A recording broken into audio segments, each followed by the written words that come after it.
kind of comes back to the idea of leaks, you know, just you got to put yourself in a position where you never become that guy. Yeah. That is. And immediately know never to trust that person again. Yeah. But I'd never trust that person. But I mean, dog, anyone can slip and become that type of person where you're like, fuck it, I'll just gamble. I'll play a little blackjack on the way home. I'll bet on the Packers. I'll go out for a few beers, end up doing stay up till 6 a.m, throw a bet on Korean tennis and lose it all. You know, you just can't be that fucking dude.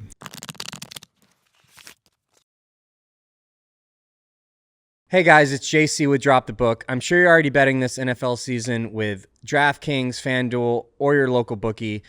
It's time to drop your book and bet juice-free. You're getting screwed by the juice. It's crushing everyone. It's crushed me in my sports betting history.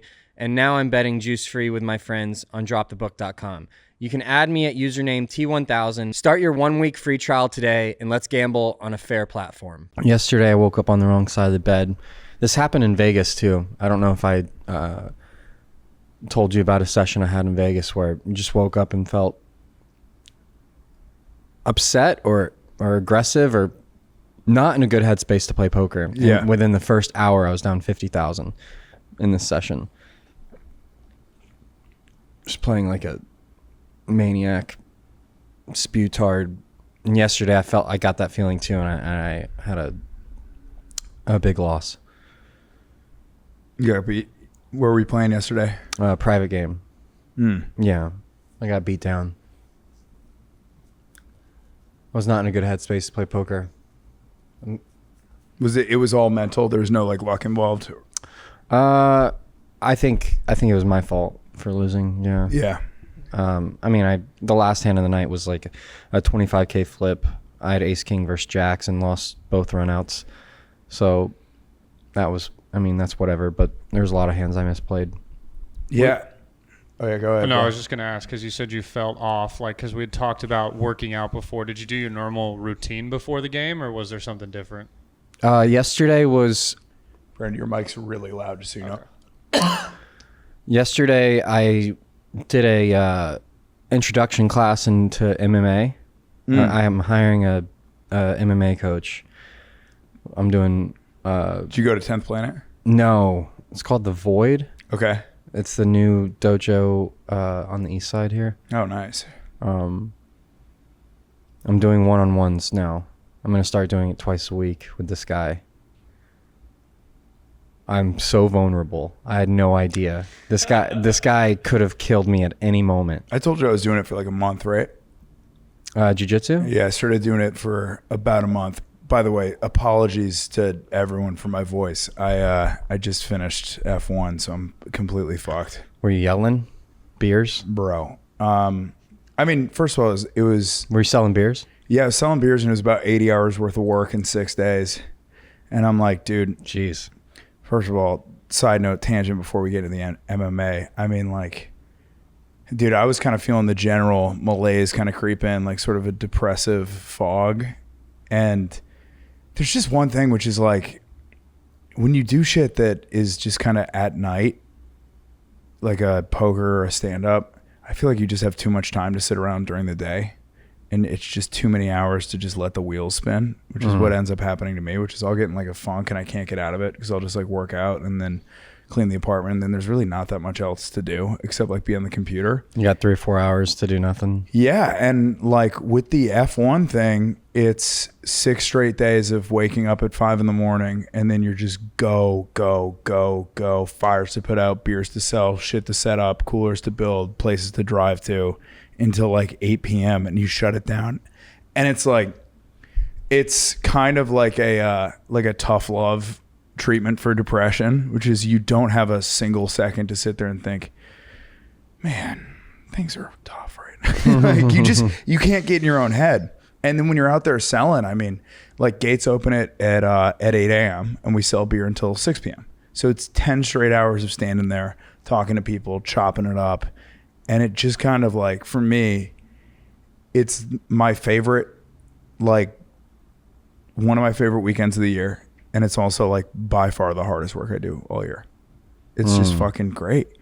Cause it's like, dude, that's one of the biggest fears that I have for like success in stand up is at least right now we're all kind of around. We're all kind of in the same room on a regular basis. We're going around. We're doing spots with people we like. I'm doing the podcast with you. We're hanging out. We're getting dinners. We're going to the gym where you know everybody. You're going to lunch.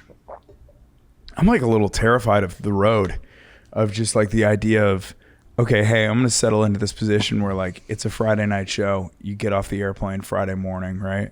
Sit around the hotel. Saturday, nothing to do.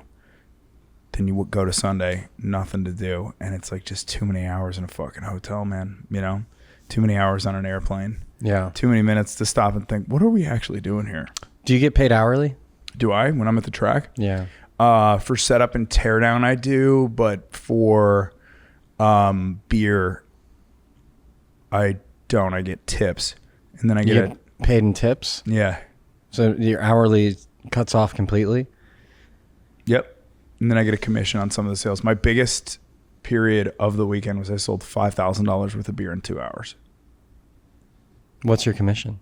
Can you talk about that? No, because it's different for every salesperson. Oh, okay. Yeah.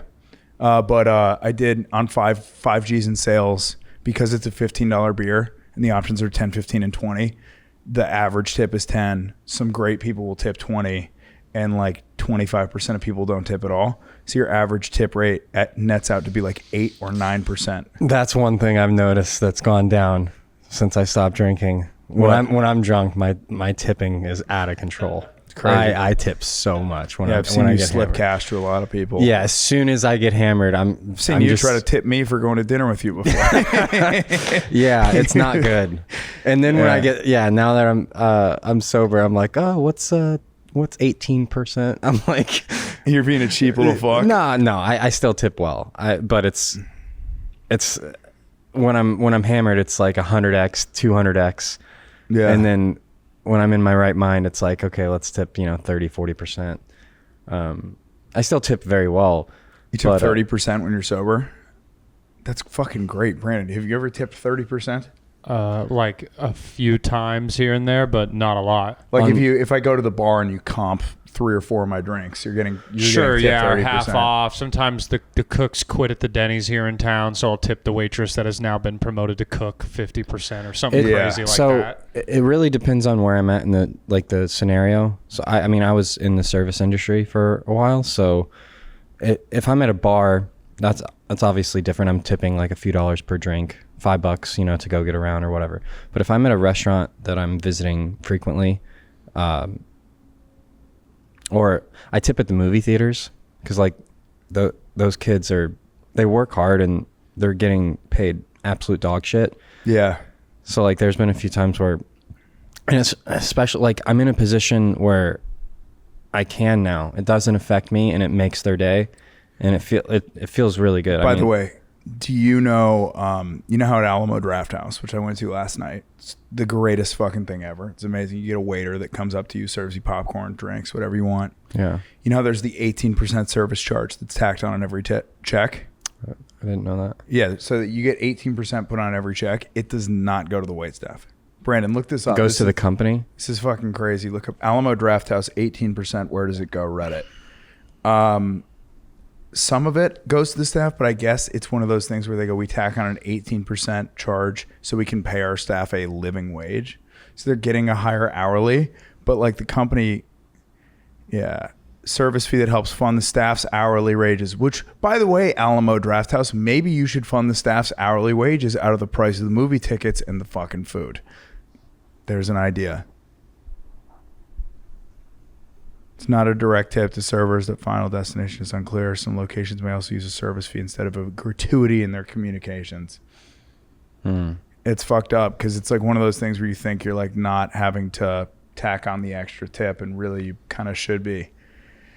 Yeah, it is one of those things where like the wage that it's, you know what it is? It's a way of them seeming like they're being generous and nice to the staff when really like it should be coming out of their end to pay them an hourly, but it's not. So they're like tacking on more fees for it. It's a way of being able to charge higher prices without seeming like you're charging higher prices. Every time work is going well, my tips get higher and higher. I try it doesn't, affect me that much. It feels good, and it feels like I'm kind of, giving back. Yeah. So I kind of like when I go on downswings, I reel it in a little bit, but I think, I don't know. It's not charity, but it's one of the most ethical and straightforward ways to get money. Yeah, I don't give money to homeless people. Yeah. I would much rather give it to the people that like are working. This is a person that's probably making somewhere between 20 and 80 grand a year. And you're like, the extra $100 that you give them huge, directly impacts their life. Yeah. There's an incremental increase in how much better their life is. Yeah. I mean, have you ever left like a 20 or 50 to like a 18-year-old working in a movie theater? They're like, holy shit, changed their day. Yeah. It's a good way to do it.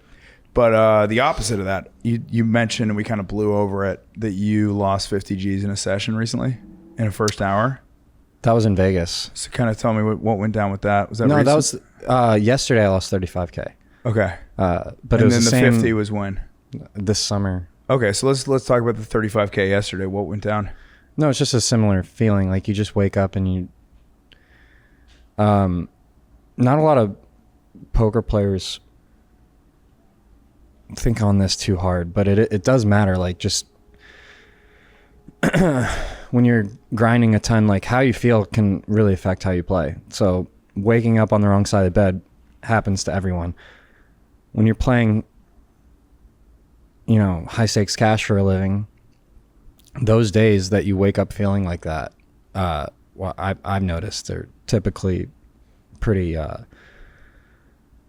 negative for your result. You're just not in a good headspace. I'm probably in the future gonna try to spot that and maybe just call off that day, because we're our own bosses. We have to make our own decisions. And 100%. And that's a thing that I struggle with stand up really heavily, which is like on days where I'm not feeling good, how do I tell if I'm being a bitch and I should just power through and go to work? And how do I tell if it's like, okay, there's actually like, there's something else going on here. It's not worth doing this gig. Yeah. Yesterday, I also don't lose $35,000 when I have a bad day. I just kind of bomb and then go, oh, that sucked. And then I go home. Yeah. I got a similar feeling yesterday as the day in Vegas when I woke up just on the wrong side of the bed, aggressive, like upset at nothing, just upset in general.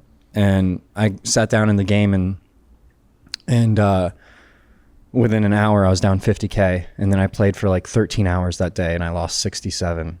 So I tried to battle the rest of the day. And I ended up losing 67. And then yesterday, same kind of feeling, sat down, not sure I wanted to be there. And I ended up losing 35.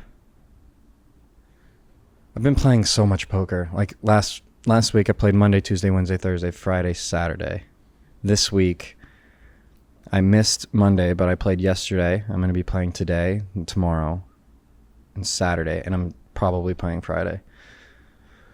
I think maybe a little break is in order. Maybe like a week off. Do it. Yeah. I got to find the time. So what do you do for like a week off? Do you stay here or you just... Yeah, I might go somewhere. I don't know. I think you should go to Colombia. No, I'm serious. My dude, a guy that I work with was one of those dudes that was working in tech. And why would I go to Colombia, Joe? Oh yeah, you're sober. Why? No. Look up Cartagena. Yeah, the beach. Why do American men go to Colombia? To get laid, but why do American men go to Cartagena? Bro, just look at these fucking prices though, JC.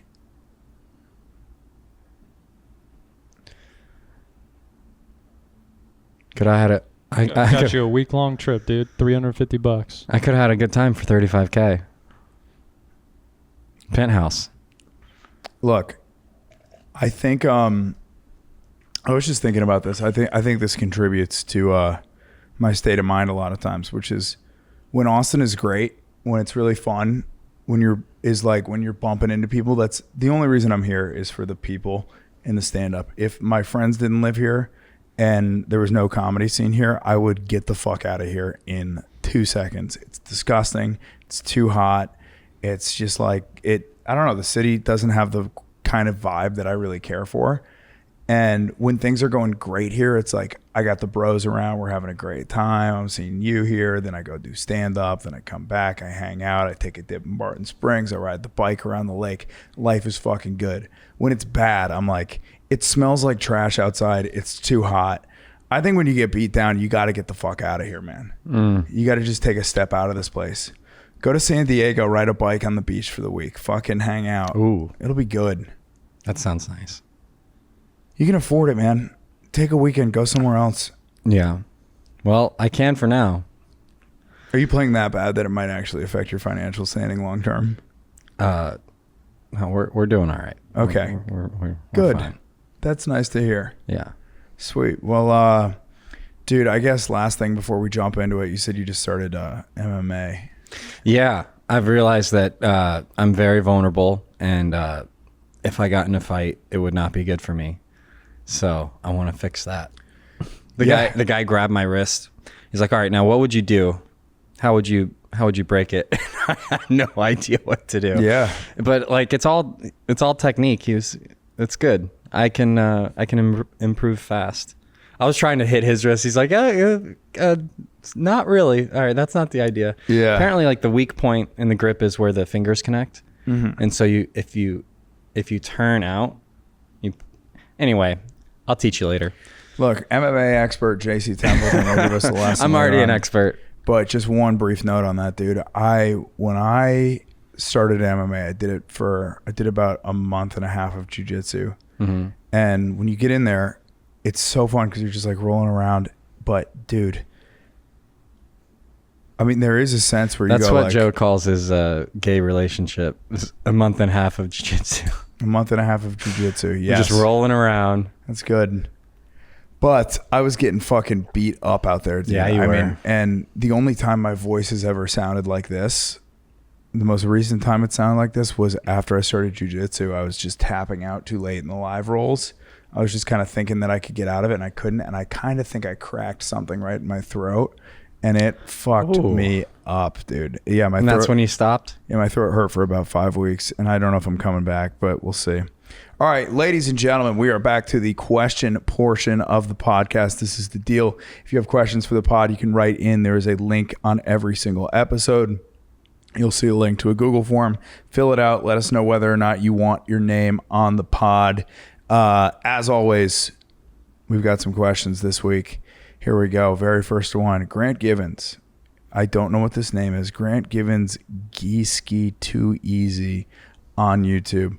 What's your approach to games you're shot taking in? I don't know what shot taking is. You want to explain that? Shot taking is when you play much higher stakes than your typical game that you're used to.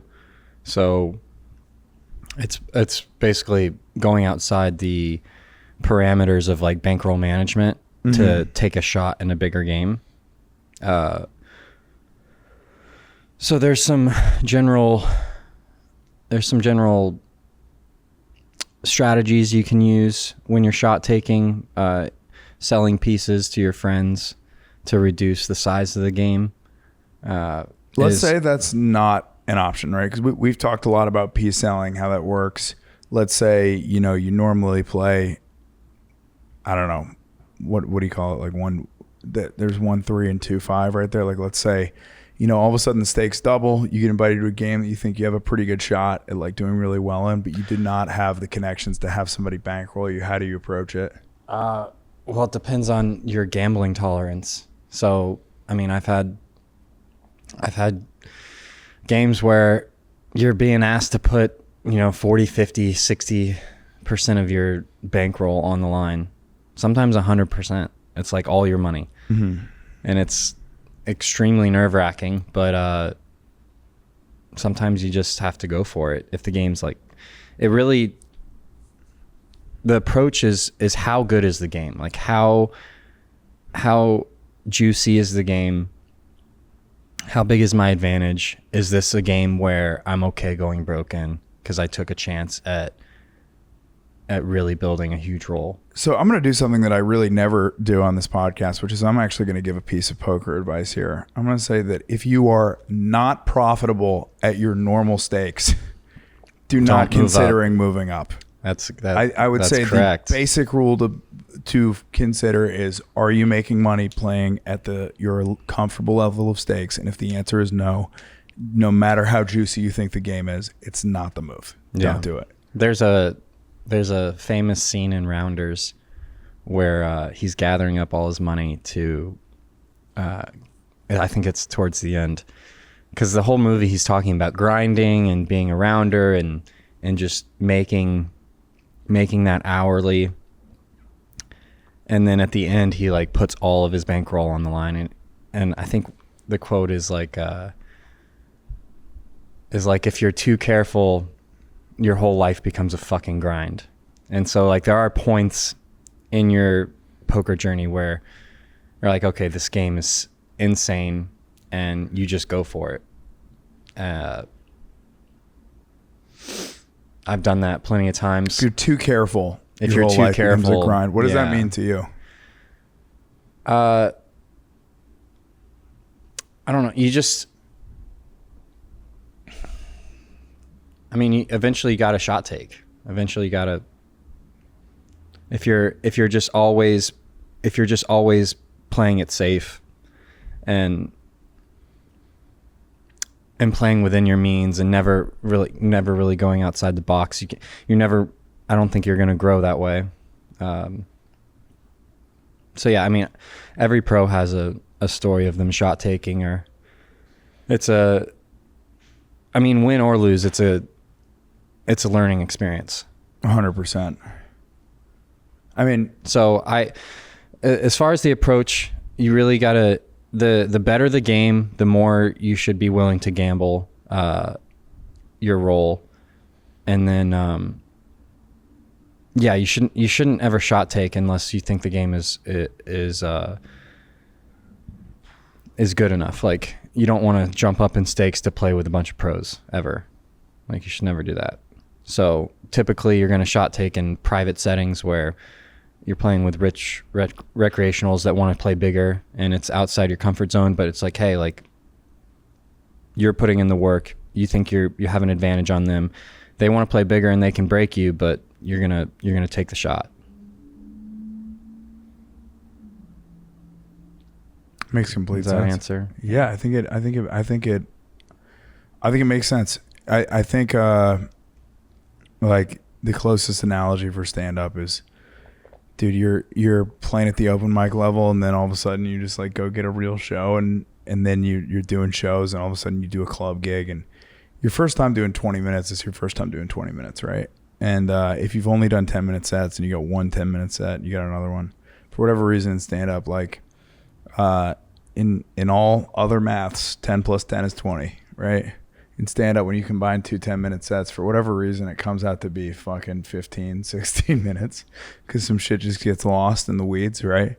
Really? Yeah. So if you have like two 10-minute sets and you get a show where you have 20 minutes, for some reason, like, you're out of material within like 15 minutes. Yeah. Interesting. Would you agree with that?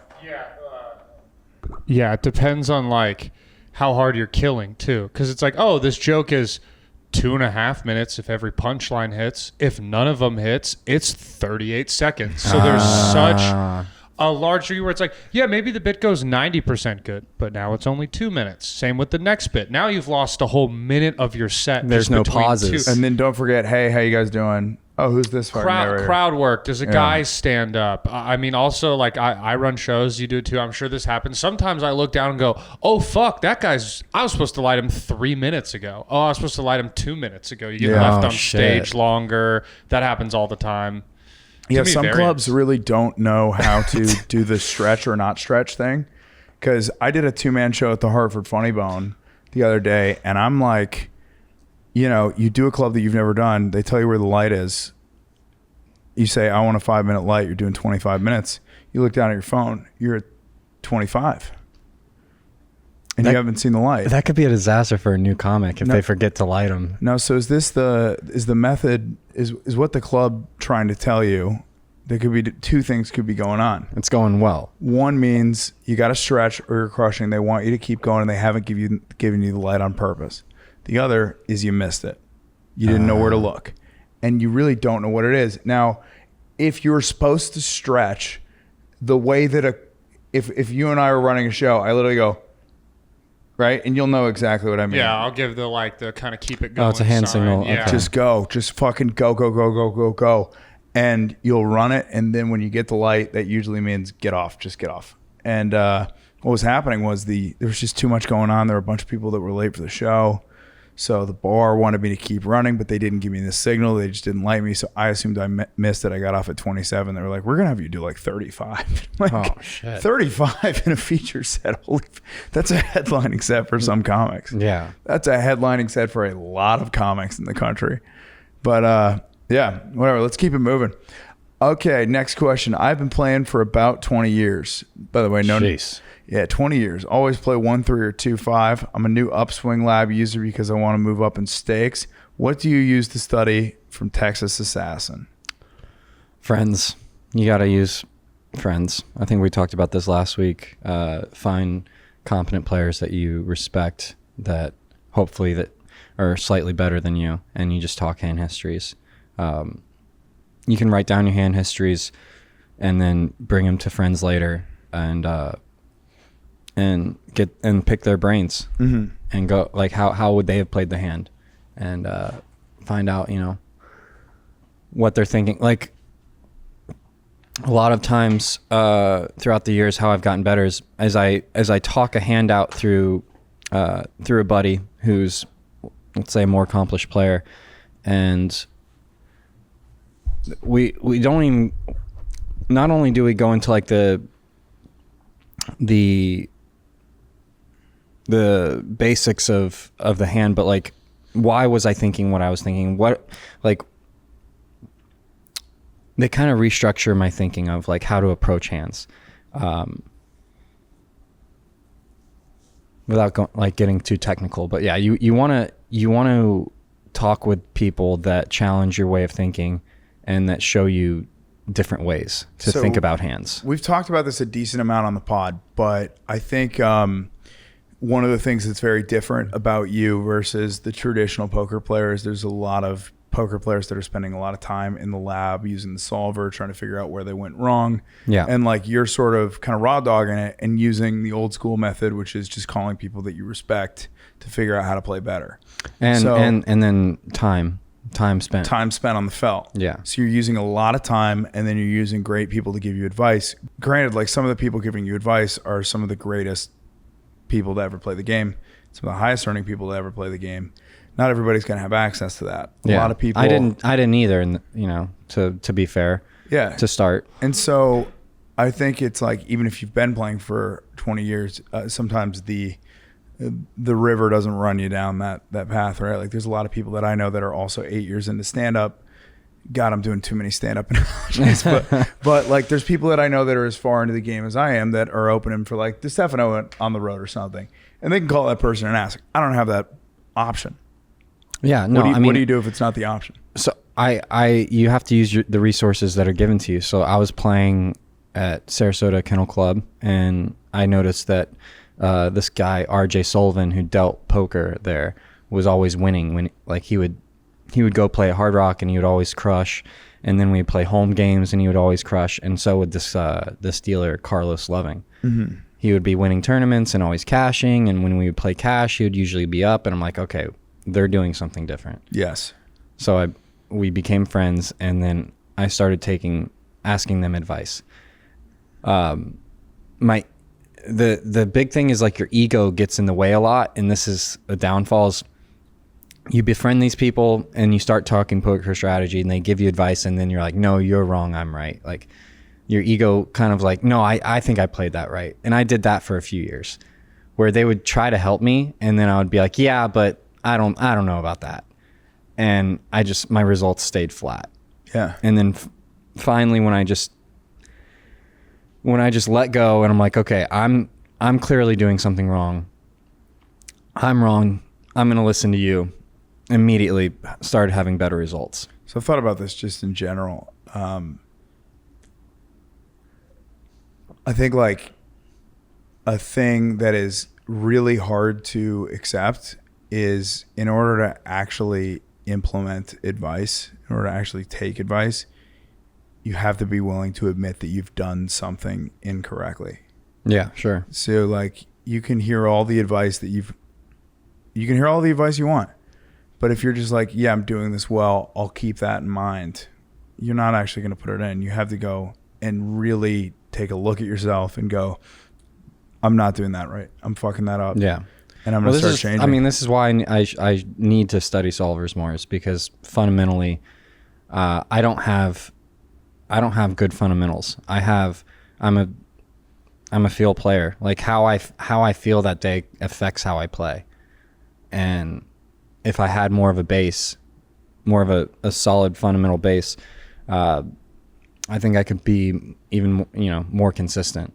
Now, like my routine helps me play at my best most of the time because I am training hard before the session. So the majority of sessions I do feel good and I feel locked in. But I could definitely improve my fundamentals, my baseline. Next question.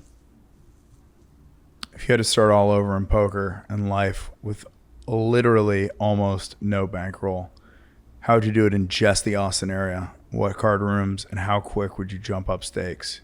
Yeah, you get a 9 to 5, and then you go play. You go play small stakes at the lodge. You go play small stakes at Shuffle, at TCH, all the card rooms that have, 1-2 or 1-3, where you can buy in for $100 or $200, and grind it out and try to build up a roll. Do you think when you're playing super low stakes, it's better to have a percentage taken out of the pot or a hourly fee for the seat? It just depends. So, when you're talking about percentage taken out of the pot, that's usually when you go into the private game scene, and the risk versus reward there is when you go into private game scene, the game quality typically gets better. So you have people splashing a little harder than in the public scene. So even though you're paying a higher rake, there's more action and there's more opportunity.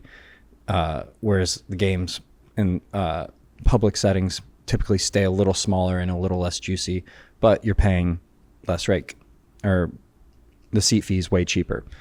So it's a bit of a balance. I suggest playing both and observing both, and then finding your spots, finding your games, taking all the invites that you can get to private games, and then just taking note in your head. Okay, that one was worth it. That one wasn't worth it. Yeah, that's about it. That makes complete sense. Sweet. And then that question seemed to be very specific to the Austin area. Is there anything about playing here as a new player versus playing, in like Tampa, Florida, or Sarasota that like sets it apart? I mean, I think in general, Texas is great. There's a lot of new people to the game in Texas in the small stakes scene here. You got a big player pool at the 1-3 stakes. So I think this is a great place to grind to get started. Question from Jake. A lot of times I feel like I'm up a lot and I end up staying at the table for too long and getting into a situation where I get cooler, tilted, and lose more, not in the right headspace. You and everybody else, bud. How do you decide when to leave the table is good? Yeah, that kind of mindset is like it's like it shouldn't apply to poker. That's like a blackjack mindset, or you're playing versus the house. There is a gambling aspect to poker, but it is all one session. So you shouldn't really like think of it like that. If the game is good and you're playing good, you should play as long as humanly possible. So if you... Yeah, because if you're talking about this like it's blackjack, then it's like, oh, I'm up a ton of money. I should pick up my chips and walk off the table. On this, if you have an edge, it's not because of a statistical anomaly. It might be because the game has some players that you can make money off of. Yeah, and you're playing well. So the way run this, it, baby. The way this question is structured, I can tell that like the money matters a lot. So so Jake seems like he's trying to build his role, and when he gets up, you know, it's a significant amount compared to his net worth or compared to his bankroll.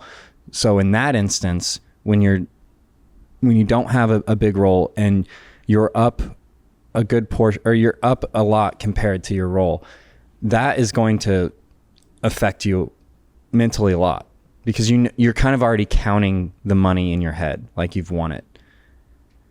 And then if you lose a pot, that has a huge effect on you. So like if you're in that stage, you should get up immediately, because then the money's affecting how you're playing. Mm-hmm. So isn't there a certain time in your life though, or a position that you're going to be in, where the money will affect your life, like, and it's going to affect your game no matter what. So how do you deal with that? Well, that's what I'm saying. Like I can recall when you're like being younger and building roll. Let's say you have like $3,000 and you buy into this game for $200. Okay. Or, you know, we'll just make it easy. $300. So it's like 10% of your roll, and you're up $1,500. So you've just increased your bankroll by 50%. The game is good. You know, you could keep playing. You have an edge on your opponents. But that is when it is a significant amount of money to you and your roll, you should just get up, because it's the importance of booking that win and increasing your roll by 50% is more important than the potential of making it's so much more important than trying to make $500 or $600 more dollars. Think about what you did right. Yeah. Get out of there. Yeah, you're gonna be really shook if you lose that money back. So if you're up an amount that has a big impact on your roll, just get up. All right. What is a creative way to work with a private game runner to be paid a large debt owed to you? This question is all you, brother. Well, I mean, in general, so there's going to be not just private games, but like in general, when you're in this world, you're going to come across a lot of debts. Tons of people are going to owe you. You're going to end up owing people at some point.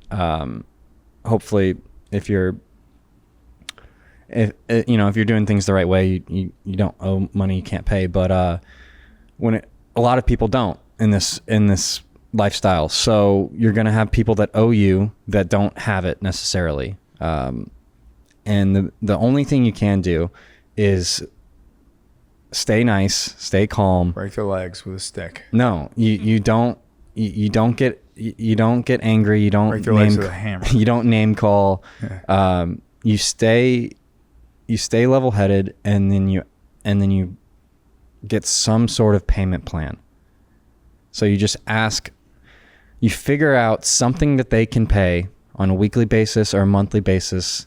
It doesn't matter how small, as long as you're getting paid something and that number's going down. If it takes a year, it takes a year. But you can't just demand all your money when someone with a gambling problem has lost it all and they don't have anything. Kicking and screaming doesn't do anything. If they don't have it, they don't have it. But what they do have is they probably have a paycheck coming in, or they have some way to earn money, and you can set up a plan with them that they can reasonably pay per week or per month, where you can start to lower the number. Anything that just chips away at that number is a way to get paid in the long run.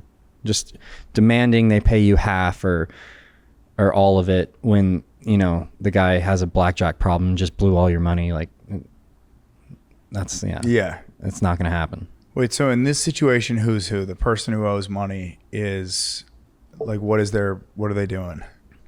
So in this scenario, which it happens all the time, let's say the guy that runs the game is also a degenerate gambler. Okay. And so he takes in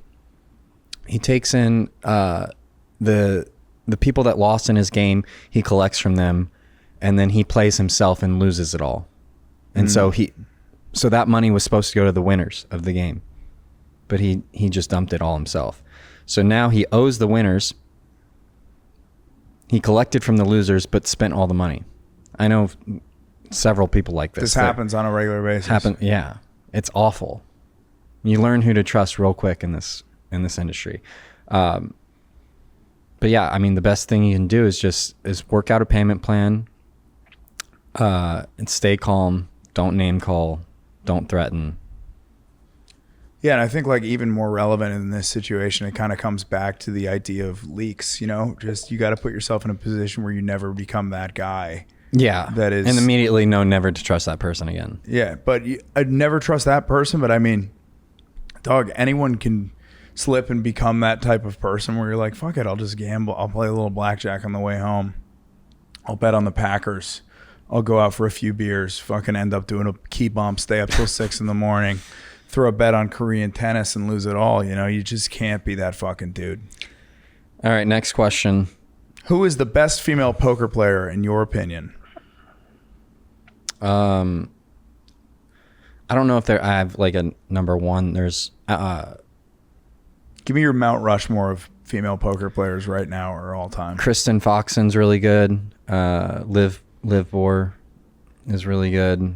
Is there a thing that you can point to that you kind of admire about each of them? Like what do they do well?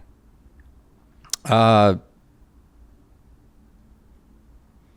not really played with them at all.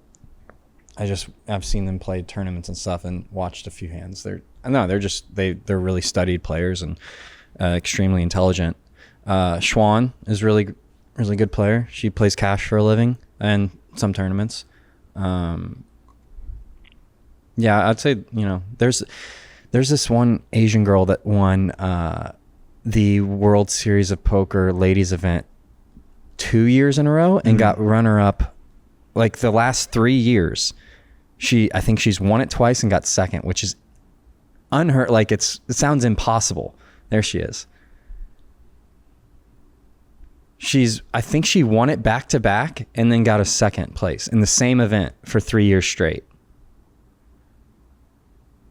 So she's obviously doing something right.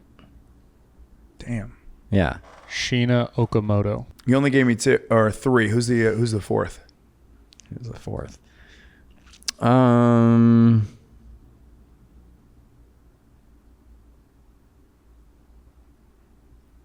Jennifer Tilly. No, she's a legend. Jenny Tilly. That's a little inside joke for poker players. All right. Well, our last question is from our good friend Ramon. You can find him on Instagram at Resolute Media. He also did all of the photos for the pod and for the thumbnails. Shoots a lot of the Hidalgos and the Don't Tells for me. Great guy, great photographer. Please hire him for your events if you're here in Austin, or fly him out to wherever you're at. Final question. Remake the movie Rounders or make a sequel to the movie? Pick one. Remake. Yeah, it's so good. I would just want to see the same movie in a different way. It's different guys. Sure. Who do you cast as as Matt Damon in this one? Ooh, Timothy Chalamet. I was gonna say the same thing. Shamalizzle. Yeah, he can do anything. He's a beast, dude. Yeah, he would be great as a grinder, degen gambler type guy. I think he'd be really fun. Yeah, he could play a guy that's like pretty beaten down pretty well. Yeah. Dude, I think for me, I would go, this guy plays a lot of character acting that I really like. And I think he plays like, not necessarily like a grinder really well, but he plays just sort of like an off the beaten path guy super well. Jesse Plemons would be badass in the lead role. Why can't I think of his face? Jesse Plemons is Todd in Breaking Bad. What about you? Ginger guy. He's in the new war movie or whatever. Civil War, Game Night. He's in Friday Night Lights. He's Landry. He's in like everything. Maybe it would be fun to have him come in as like one of the enemies, one of the guys you're playing. Oh man, he's good. Yeah, he's the best. I like that it auto-corrected to height. Brandon's looking up. Oh, he's good. I know. I wonder why. Yeah. I don't know why I didn't know his name, but he's one of my favorite actors. He's unbelievable. He's like the new Philip Seymour Hoffman. he's in a bunch of movies with is it Emma Stone? Emma Stone? Dude, yeah, he's just such a killer of an actor. But I would say like, dude, this movie, maybe we have him play the bad guy and then like, not the Russian guy. Dude, he could be, what's his name? So there's a scene in Rounders that he would be great for where they're playing with the police department and they get caught cheating and the police beat the fuck out of them. He would be a great policeman that catches them cheating. And everybody beats would freak out about that scene too. I'm trying to think who Have would you be... seen Rounders? Okay. Both of you? Yeah, I've seen Rounders. Have I seen Rounders? I've seen Rounders 3 times. You've never seen Rounders? Never even heard of it till this podcast. Okay. You and your fiance need to sit down and have a movie night and watch Rounders. It is the best poker movie by far that's ever been made. What a cast, too. Look at that cast. Matt Damon, Edward Norton. Yeah, it's phenomenal. Edward Norton is... It'll make you want to play poker. It made me want to play poker. Also directed by Brian Koppelman, who's the man. Me and Brian have... All right, hand breakdown. All right, here we go. Hand breakdown. Yeehaw. Ready, set, go. We got a limp from Chris with 4-5 of spades. Yo, Yu-Chan with the aces. I limp with 6-7 off because I have a nip button. Trying to get rid of my nip button. Yu-Chan opens to 1K on the button with aces. Mariana Queen 9, Dylan Ace 4. Mariana folds, Dylan folds. Chris is going to call with the 4-5 of spades. So Chris is in 4-5 of spades. Yeah, T1,000. we get out of the way. That graphic is wrong. So Yu-Chan flops top wait, set. Wait, pause for a sec. What just happened? You said we get out of the way. What's going on? We folded. Don't worry about it. Oh, we folded. Okay. Yeah, it said we called, but we folded. So Chris flops a gut shot to the wheel, and Yu-Chan flops top set. Ace 8-2. The graphics have gone away because I would imagine they're correcting the mistake that was on earlier.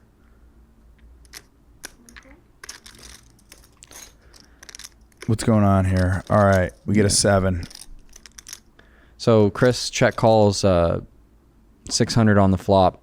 You can keep playing it, and on the 7 turn, so Chris turns a double gut shot. So now a 3 or 6 make him a straight. So he's gonna see a river. This hand was talked about. By the way, pause for 1 second. So if you're Chris, right, Yu-Chan has 2 aces and another ace on the board. He's got a 3 of a kind. He's got top set. It's called top set. Top set, 82% equity. When you're in this position and you're on the 4-5 and you've got a double gut shot, like what kind of bets can you withstand and call to with 3,800 in the pot to go for it? You can call a very large bet because when you hit your hand, you're going, like when you hit the straight, it's going to be the best hand like 100% of the time because 9-10 really isn't there. That on top of you're playing super deep. So if you have like 6 or 7K in your stack, then you can't withstand a big bet with only a double gut shot. But when they're playing, he has 45,000 in his stack, so they're playing infinitely deep compared to the pot. So you can call a huge bet on this turn. Got it. Double gutter here because your implied odds are massive. To crack a set of aces.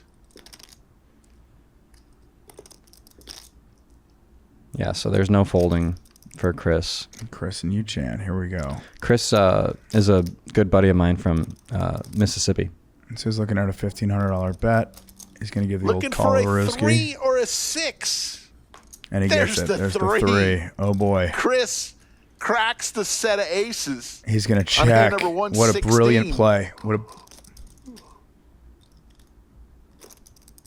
Just checking, hoping Yu-Chan's going to bet big. And my bet, based on 3 aces for him, he is going to bet huge here. Checks it over to Yu-Chan. Yu-Chan reaching for chips. And why not? He's got a set of aces, right? Can't put him on 4-5. Well, bam. He just bet. No way you could put him on 4-5. 4,800. Okay, here we go. And again, yeah, can't put him on. What do you think about that comment there? He goes, you can't put him on 4-5. Do you think you can put him on 4-5 there? Would you be able to figure that out? Let's watch the hand. Let's watch it. I'm gay. Here comes the boom. I'm all in. All in. Oh! Holy moly. All right, wait. Let's take a little pause of Ruski here. So you're sitting as Yu-Chan. You got the aces. A guy check raises to you like that with such a massive bump. How do you like try to suss out in this situation? Is this a massive bluff or does he have it? I want to watch him because this is going to take a minute. How can Yushan get away from this? But what do you think of that? Like, Because alarm bells have to be going off, right? He checked He and then can't. went all in. It has Sure. to feel like a trap a little bit. Huh? Sure, but you know, deuces could be a trap. He cannot And you put have him on three aces. 4-5. Sevens could, you know, set of eights could be a trap. Ace 8 could be a trap. Ace 7 suited could be a trap. Well, you block Ace 7 suited. You don't block Ace 8 suited, so that's one hand. Well, no, actually, you can't have Ace 8 suited either. you could have ace 7 suited. No. What is it? No, he has the Ace of Hearts. But Ace 8 and Ace 7 are possible. But highly unlikely. Couldn't you have two? So really he's you could have he's tr- ace 8 of clubs. so what Yuch is trying to figure out in his head is, could this be a bluff? And what are the bluffs? And then if it's value, you know, what's the value? Is it, you know, a set of eights, set of deuces? Would a set of eights bet this big? There's no way he can fold. There's no way he can fold. Let's see. Yu-Chan trying to suss out, is this a massive bluff? Does he have something that Yuch is doesn't one of quite the beat him? What a cooler. Yuch is one of the, I think he's one of the best players in Texas. Flopping He's top definitely the set. best player in San Antonio. But he's Sailing in this hand. he's a really talented player. With 4-5, would you ever bet, No bet flushes out aggressively or there. handle that situation that way? Look at this. He just He mugs. lays it He down. lays it down. This is an incredible fold. Wow. What a play by Yushan. Incredible fold. So tough. He's got to watch that later and be so What's- happy. World Yeah, class. it is a world class fold, but he just made it look easy too. He just knew Chris would not bet that amount without having the absolute stones. Holy shit. That was an impressive hand. But that was so Chris is a PLO player.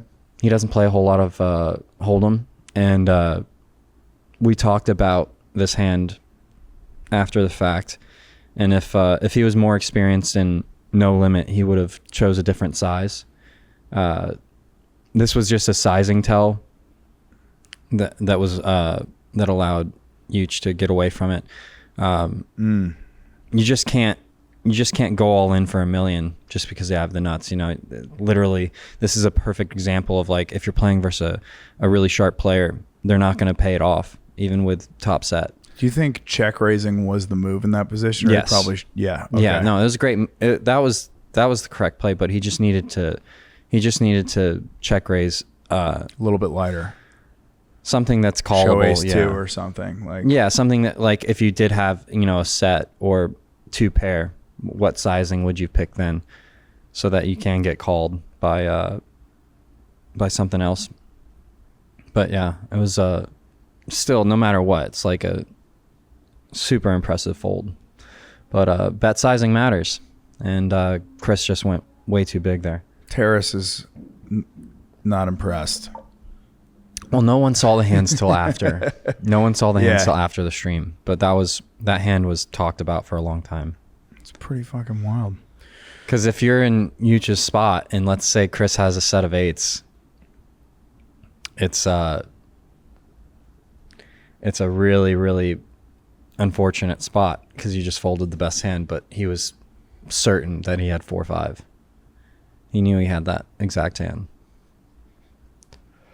Impressive stuff. Impressive stuff indeed. Boys, all right, guys, if you have made it to the very end of the podcast, just want to say this. Thank you for watching the entire thing. We're dumping a lot of effort into it. We're taking questions. We're stepping up the thumbnail game. We're stepping up the titling. So if you've made it to the very end, drop us a comment at the end. Let us know who you would play Matt Damon's character with, Edward Norton's character with in Rounders. And next week we'll be rolling in a jiu-jitsu match. Next weekend we will be rolling, and I did learn how to do an Americana. with baby oil. Yeah, JC's fucked. All right, guys, thank you so much. Peace.